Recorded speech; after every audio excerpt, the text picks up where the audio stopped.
नमस्कार दोस्तों, कैसे हैं आप सब। उम्मीद करती हूँ कि आप सब बहुत अच्छे होंगे और ये बताने के लिए नीचे कमेंट बॉक्स में ओम नमः शिवाय ज़रूर लिखिए। आज के वीडियो में हम बात करते हैं हरितालिका तीज 2024 में कब है।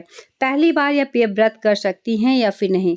घर में तीज नहीं होता है या फिर कोई नहीं किया है तो आपको तीज करने का इच्छा है तो आप कर सकती हैं या फिर नहीं। कुंवारी कन्या या फिर प्रेग्नेंट महिला तीज कैसे करे, साथ ही मायके से तीज अगर नहीं आ रहा तो ऐसे में क्या करना चाहिए, हर चीज के बारे में जानते हैं। तो वीडियो को अच्छे से देखिए। कोई भी सवाल होगा नीचे कमेंट बॉक्स में जरूर बताएं।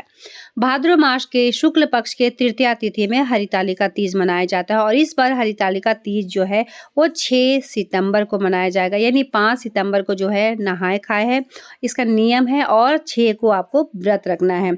अगर पहली बार व्रत आप उठाना चाहती हैं, करना चाहती हैं तो बिल्कुल कर सकती है, किसी भी तरह का दोष नहीं है। जब अधिक मास वगैरह रहता है, मलमास रहता है तो कोई व्रत हम लोग नहीं करते हैं, लेकिन आप ये व्रत उठा सकते हैं।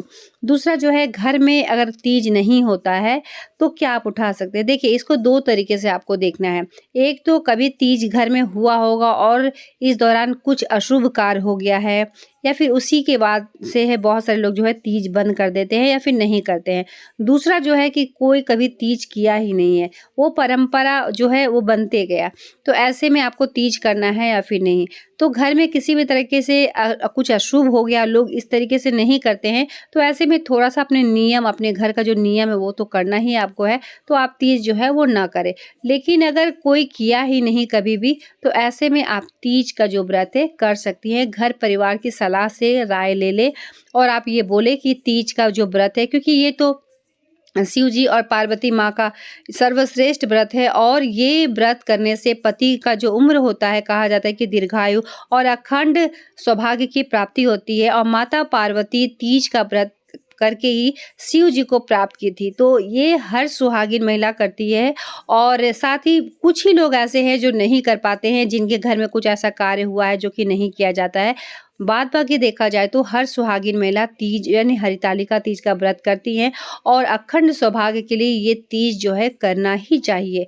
ठीक है, तो अपने घर का नियम देख ले। अगर आपके घर में सभी लोग राय देते हैं तो जरूर करें, किसी भी तरह का कोई भी दोष नहीं है। वैसे भी पूजा पाठ जो होता है कभी खराब नहीं होता है, तो अगर आप ये व्रत करना चाहती हैं तो जरूर करें। तीसरे पॉइंट की बात किया जाए कि कुंवारी कन्या क्या ये तीज का व्रत कर सकती है, तो बिल्कुल कर सकती है। जो कुंवारी कन्या है वो अच्छा घर, अच्छे वर प्राप्त करने के लिए तो ये तीज का व्रत करे। और कुंवारी कन्या आज के डेट में कर ही रही है, और माता पार्वती भी कुंवारे में ही तीज का व्रत की थी और शिव जी को प्राप्त की थी, तो ये कर सकती हैं, किसी भी तरह का कोई दोष नहीं है और लोग कर भी रहे हैं। ठीक है, प्रेगनेंसी के दौरान तीज का व्रत अगर आप करती हैं तो पानी पी सकती हैं या फिर नहीं, अच्छे से समझ लें। देखिए, तीज का जो व्रत होता है पति के लिए होता है, पति के दीर्घायु के लिए होता है, अखंड सौभाग्य के लिए होता है, तो सुहागिन महिला इसे करती हैं। और इसका नियम यही है कि 24 घंटा निर्जला जो होता है व्रत किया जाता है, बिना खाए बिना पानी का यह व्रत किया जाता है। व्रत का सुबह संकल्प लिया जाता है, प्रदोष काल में पूजा पाठ होता है। वैसे हर चीज के बारे में मैं वीडियो लाऊंगी, बताऊंगी कैसे क्या होता है, लेकिन फिर भी मैं यहाँ बता दे रही हूँ। अगर आप प्रेग्नेंट है, प्रेगनेंसी के दौरान तीज का व्रत जो है कर रहे हैं, क्योंकि तीज का व्रत ऐसा होता है जो छोड़ छोड़कर नहीं किया जाता है। ठीक है, अगर बहुत तबीयत खराब है तो भी लोग करते हैं, फलाहार पे करते हैं। हालांकि फलाहार का भी नियम नहीं है, क्योंकि इसमें निर्जल यानी जल का भी त्याग करना है। लेकिन अगर आप प्रेग्नेंट है तो प्रेगनेंसी के दौरान एक तो आपके प्रेगनेंसी में किसी भी तरह का कॉम्प्लिकेशन है या फिर प्रेगनेंसी का कोई भी महीना चल रहा है, तो ऐसे में थोड़ा सा तो दिक्कत होता ही है। तो आप 12 घंटे तक निर्जला रखें और 12 घंटे के बाद आपको जो है रात्रि में यानी पूजा पाठ प्रदोष काल में कर ले, उसके बाद रात्रि में जो है वो पानी पी ले। क्योंकि प्रेगनेंसी के दौरान और बीमारी में ऐसे तो हर चीज माफ होता है, तो इन सब चीज़ों को ध्यान रखें और हमेशा याद रखें कि वैसे तो निर्जला व्रत है, लेकिन आप प्रेग्नेंट है और प्रेगनेंसी के दौरान कोई दिक्कत गर्भ में शिशु को ना हो, तो ऐसे में आप पानी पी सकते हैं। लेकिन पानी आपको ऐसे ग्लास उठाकर नहीं पीना है, दोनों हाथ को पीछे करके पशु बनकर, यानी डायरेक्ट मुंह से आपको पानी पीना है। जिस तरीके से पशु पीते हैं उस तरीके से ही पीना है। पीछे हाथ मोड़ के आपको थाली वगैरह में पानी रख ले और इस तरीके से पशु बन के ही आपको पानी पीना है। ध्यान रखें इसका। अब बात करते हैं कि मायके से अगर तीज नहीं आए तो क्या करें। एक तो आप याद रखें कि मायके से ही तीज आना बहुत ही शुभ माना जाता है, अच्छा माना जाता है और इससे कहीं न कहीं कहा जाता है कि सौभाग्य की वृद्धि ही होती है। लेकिन अगर किसी भी कारणवश अगर मायके से तीज नहीं आया, तो जब भी आप कभी मायके जाती हैं और मायके से कोरा कोई भी आपको साड़ी वगैरह मिलता है, सिंदूर मिलता है, तो उसका इस्तेमाल आप वैसे ही यानी उसको वैसे ही रखें और उसका इस्तेमाल जो है आपको तीज में कर लेना है। तो ये आपका हो गया कि वो मायके का ही साड़ी है।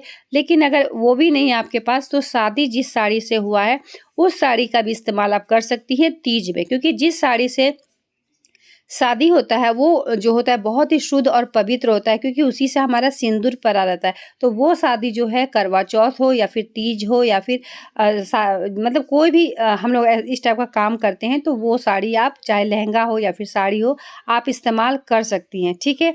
अगर वो भी आपके पास नहीं है, कहीं और अगर आप रहती हैं और वो आपके पास नहीं है, वैसे में पति के पैसे से भी आप जो है तीज कर सकती हैं। जब कोई ऑप्शन नहीं है, तो पति के लिए आप व्रत कर रही हैं, तो पति के पैसे से ही आप कुछ भी खरीद सकती हैं। लेकिन इसमें नया और कोरा वस्त्र ही पहनने का विधान है। धुला हुआ वस्त्र जो है वो नहीं पहना जाता है। इन सब बातों का ध्यान रखें। तो हरितालिका तीज जो है वो 6 सितंबर को है। दिन जो है शुक्रवार है। गुरुवार के दिन जो है नहाए खाए है और नहाए खाए के नियम, पूजा विधि हर चीज़ के बारे में मैं बताऊंगी और वीडियो लाऊंगी, जिससे कि आपको किसी भी तरह का दिक्कत ना हो। तो आज के वीडियो में हर चीज़ के बारे में मैं बता दी, जो कि बहुत ज़्यादा मुझे कमेंट्स आया था। तो उम्मीद करती हूँ कि मेरे द्वारा दी हुई जानकारी से कहीं न कहीं आपको लाभ ज़रूर मिलेगा।